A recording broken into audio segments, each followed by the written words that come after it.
The Soudan Underground Mine is the oldest iron ore mine in the state. It stopped operating in the 1960s. Later, it opened back up as a state park and to visitors. The pandemic shut it down again, but starting this summer, the underground tours are back. These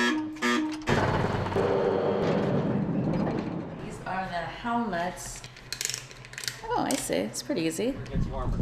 Before plunging a half-mile deep into the earth, guide Justin Lindgren gave us a little history and geology lesson. So open pit mining is how we began.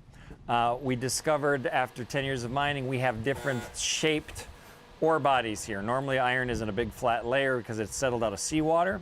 Here on the Vermilion Iron Range, we have what are called lenses, or they're columns of ore sitting in the ground, and they're sitting at a 78-degree angle. So they just called up. That means we're ready to go down.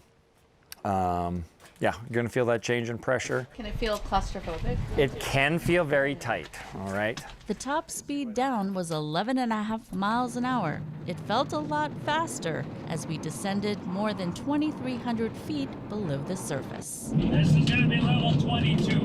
And your workday doesn't technically start until you arrive in the area you mine. So this is all part of your commute. Air pressure from heat rising from below and cold air traveling down means the mine is always 52 degrees all year long. So just so you guys learn a little bit more about the area that you're in right now, this is level 27 of the mine. This is the deepest level that Sudan developed. Then it was a short ride deep into the mine. We got to ride on rail cars, but back then, only the ore got transported by rail. The miners had to walk in on foot in near total darkness. So, did the miners consider this dangerous work? Did they consider it dangerous work? Yes. So they knew they were taking their lives? They knew what the dangers were.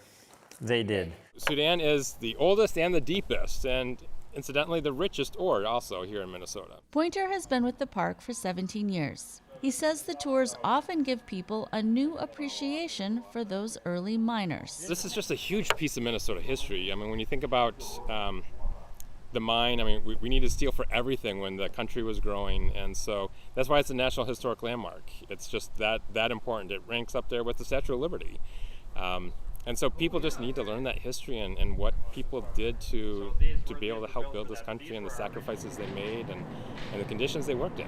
The Soudan mine dates back to 1882. It was relatively safe, though some workers died in the open pit. The mine gave jobs to immigrants from across Europe. They often could not speak to one another, but had to trust each other in order to make it out alive. Believe me, you're gonna have to be careful. Okay, the miners are extremely, extremely important to each other because you're the only way that somebody else is getting out of here, and they're the only way you're getting out of here. The miners would blast and drill for a kind of iron ore called specularite. It's one of the highest grades of iron in the world.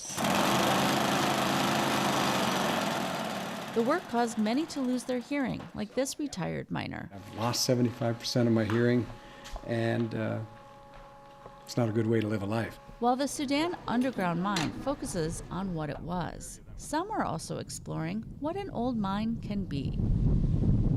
25 miles of mountain biking trails have been developed in abandoned mine pits in Chisholm.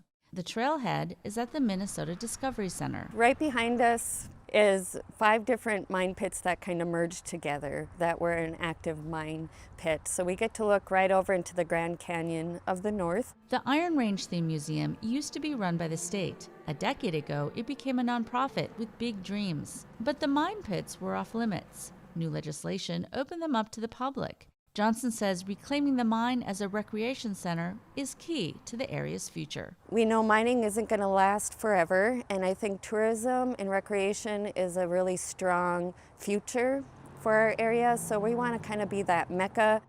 Officials hope a mix of public and private dollars to open this lake and an old mine pit will bring in the tourists. Starting this summer, kayakers and canoers will get to paddle in the mine pit reservoir for the first time.